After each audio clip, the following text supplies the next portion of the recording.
Welcome everybody to the 40 Finance channel. My name's Jeff Beers. Today I'm going to make the case for General Motors as a great EV stock for the long term. Comments on this one should be pretty interesting. I know there's a lot of EV hype on right now, but I am probably inches away from investing in General Motors for a lot of different reasons that I'm going to get into here. And I'm sure we'll have plenty of opinions, which is great because remember, no stock is right. No stock is wrong as long as you have a plan for while you're invested and where you think it's going and you're doing your research and due diligence. There's nothing that I say or you say that drives a stock up or down. We're just playing the game here. My game is very long term, which makes some of the different stocks that are hot right now relatively concerning for various reasons from my perspective. So that's why I'm attracted to this GM opportunity, so we'll jump into it. Reminder as always that my stock picks and projections, they're just my opinion for your entertainment.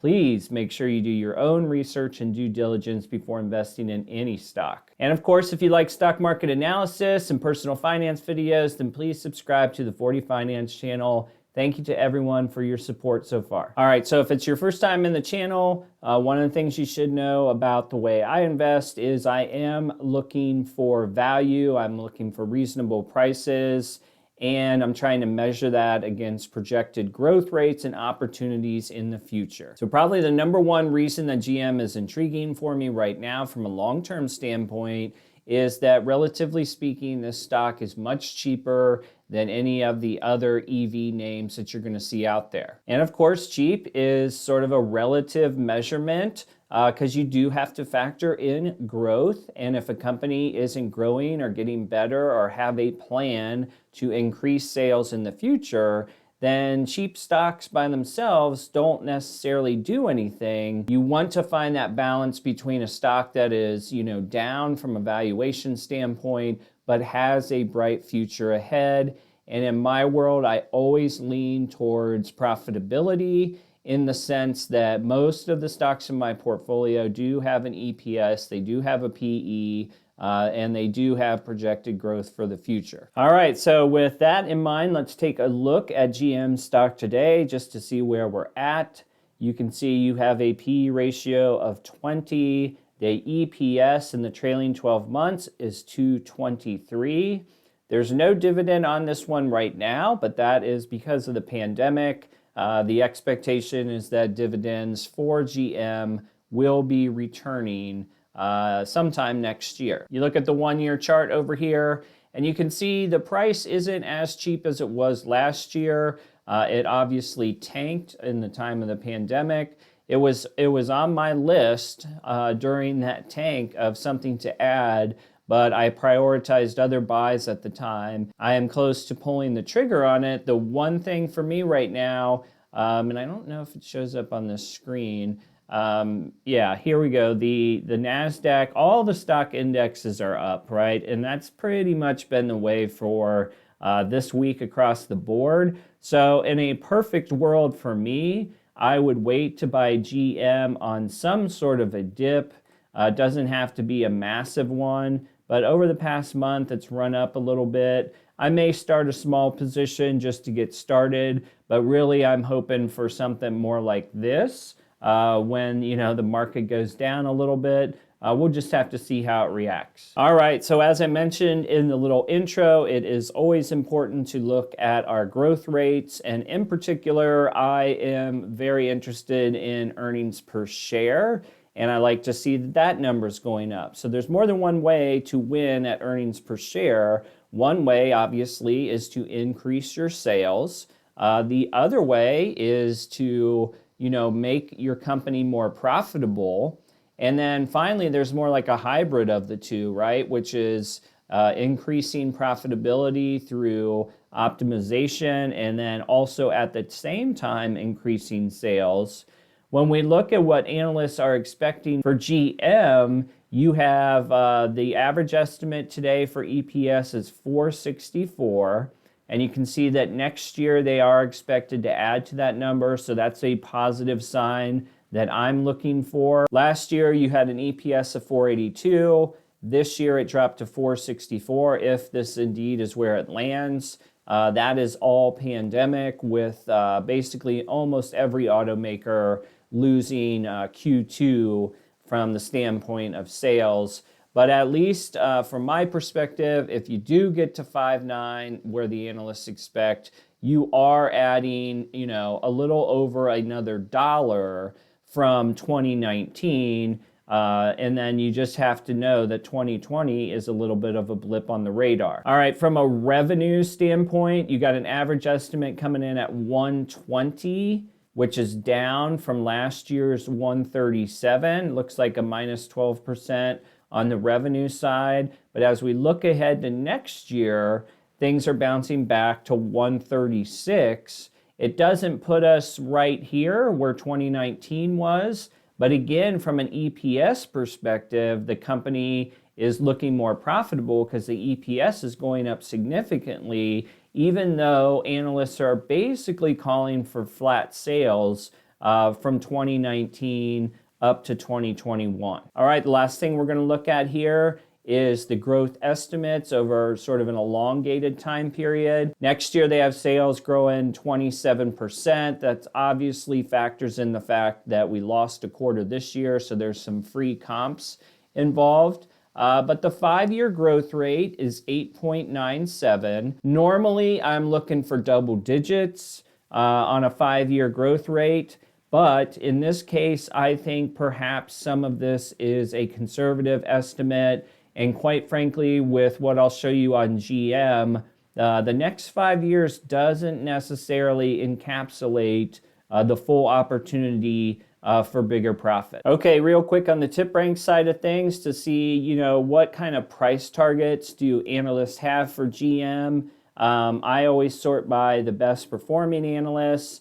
And you see that in the past 2 weeks or so, you've got some strong buy ratings. In fact, one fella from the 1 month ago has a plus 46% over the next year.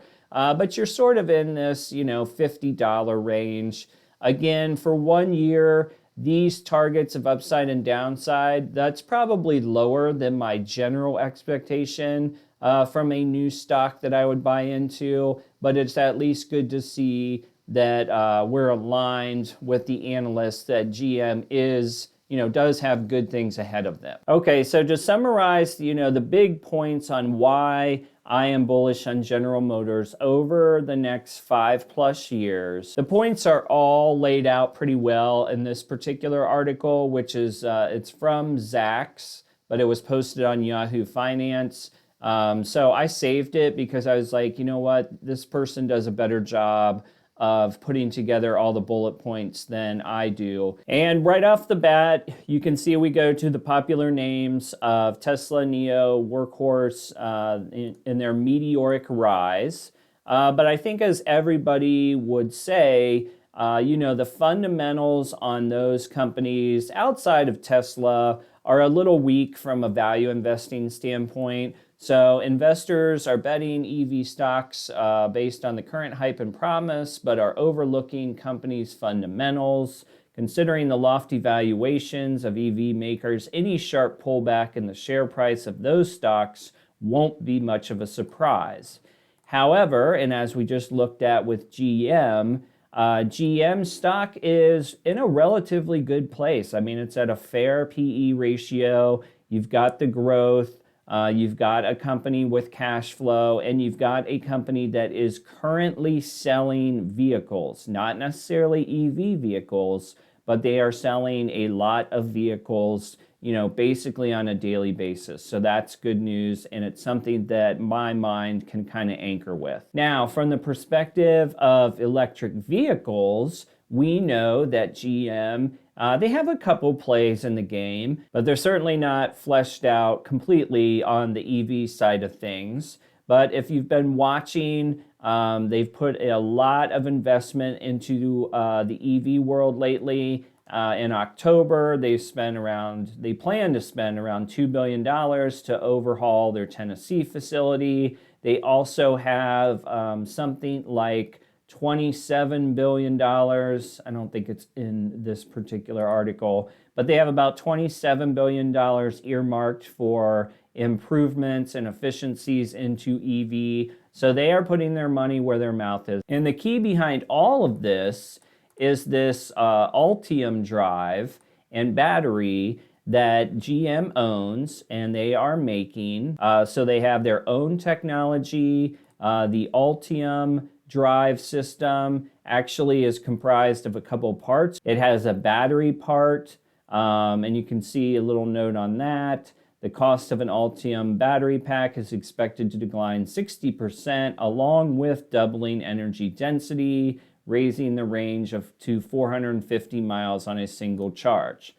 And the other side of the Ultium Drive is these different drive units and electric motors. And in short, what you have with this Ultium Drive is the fact that GM has come up with almost a Lego-like structure, right?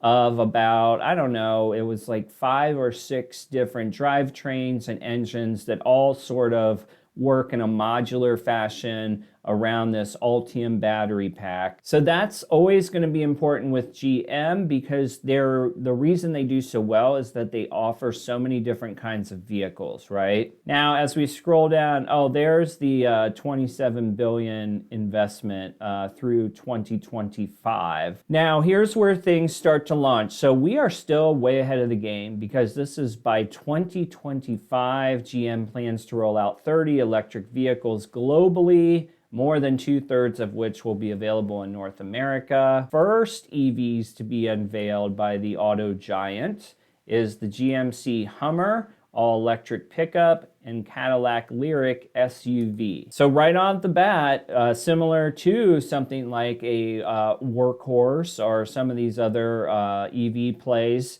we do not have what we're buying into in a development yet, okay? So when you're buying into GM, you are buying into something that doesn't exist technically yet. The Hummer came out and, you know, not a big surprise. It sold out on the online reservations, all those things. That one to me is kind of like a Tesla Cybertruck. It's sort of like a novelty vehicle. However, I think the Hummer has probably a much wider application for the wealthy folks who buy into it than the Tesla truck would. But I think this Cadillac Lyriq SUV has a lot of potential in and of itself because of the demand in America for a standard SUV, which I am not considering the Tesla SUV an SUV. That to me is, it's just simply a sedan that has a couple extra seats in the back. And if you drive around America enough, you should know that, you know, probably 1 out of every 2 or 3 cars is some version of a small to large size SUV. Next up, we have the fact that GM is really branching out these strategic alliances, most notably working with Honda.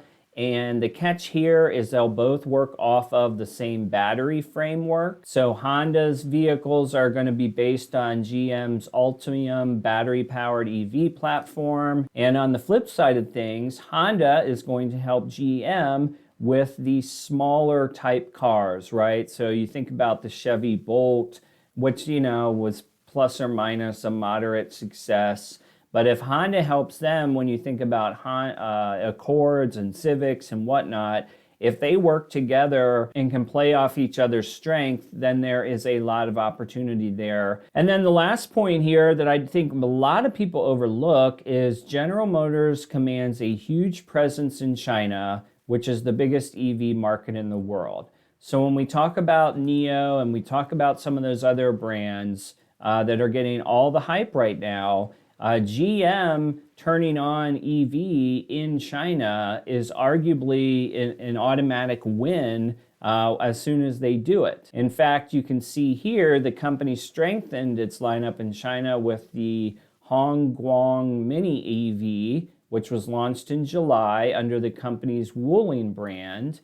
Importantly, through the 3 months ended in October 30th, the Hongguang outsold Tesla's Model 3 in China thereby becoming the best-selling electric car in the world's largest auto market. Now, does that streak continue for multiple months? I don't know. I think Tesla's Chinese facility is just now started their production, so I'm guessing that their models have only been out, the China-made models have only been out for a few months here, so they likely have a chance to surpass what Chevy is doing there. Due to their popularity, it wouldn't surprise me if Tesla does come back out on top over time, but it is interesting. I don't follow the Chinese EV market myself. You guys know that I'm a little leery on Chinese stocks right now, so I wouldn't know if this vehicle is good, bad, or ugly. I have no idea, and frankly, I don't really care. I just want to see that General Motors has a play in China, because you got to take advantage of, the largest EV market in the world, and it sounds like they do. All right, I'm going to pivot really quickly since we were talking about the China part, and just to get a feel for how brands and models are doing in China. This is Car Sales Base. I'm assuming it's a legitimate website, but it is the first time that I've been here. This is for 2020 by brand, right? So if we look at 2020 sales, I think it's pretty surprising actually to look at some of this stuff.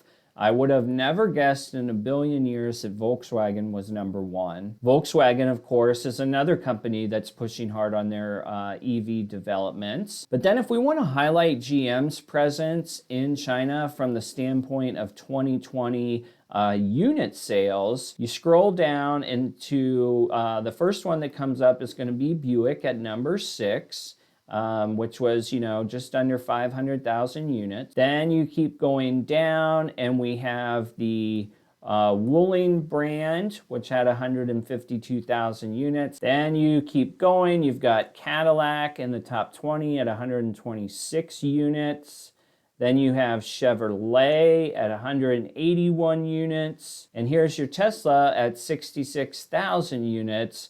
Again, and you can see it here, it's highlighted as new. I don't think Tesla has too many quarters under their belt. So if we just assume they put a half year in, and we'll say that they, are on pace to sell 130,000 units, if we just go up to even one of GM's brands, the Wuling is at 152 units. So Tesla, they could easily eclipse this, I would imagine, if a lot of the analyst projections come true. But when you put GM's entire portfolio together, and I didn't add these up, but I'm guessing it'll be a while before Tesla takes over sales of all GM partnerships in China. We'll have to see. Okay, so that's a quick summary of why I'm excited about GM and their EV future. Again, it's a two-sided sword for me right now because I'm not super interested in the Chinese EV stock names because I have my own concerns about Chinese stocks. So that right off the bat is going to limit any investment I would make over there. And the other side of the coin with GM is I could buy this stock today and I know it's not going to go up 50%, or else I wouldn't figure it would go up 50%. But they have all of the headlines in front of them, right? So while I chose not to invest in names like Tesla, at least as a standalone stock, I have a chance to make a pretty low risk bet on GM, knowing that I just hold it for 5 to 10 years. And take in the dividends and try to get that total stock return out of it. And I can feel good about it. And I know that GM behind the scenes has an entire future of EV rollouts coming out. And one thing that wasn't covered very well in that article was the concept of trucks in America, okay? So pickup trucks, SUVs, all these things are big parts of America. The Tesla Cybertruck is not going to replace any of those vehicles, particularly in the professional workforce.